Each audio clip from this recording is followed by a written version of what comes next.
So ayun sir, good morning, good morning. Bali, ito yung mga available kong unit sir. Anytime pwede kang mag-pick up dito sir. Ito sir yung 6.2 kilowatt 48 volts. So naka-testing siya ngayon, no? Charging. Bali sumasabay lang to dito sa isa ko setup, yung personal use ko. Tapos yung 4.2 kilowatt 94 volts.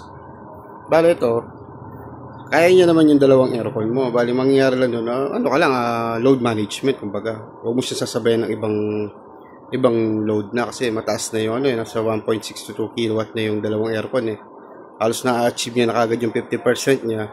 Wala pang ibang load mo kasi pag nagsabay-sabay baka ma-overload ka. Hindi gaya nito sir, at least to.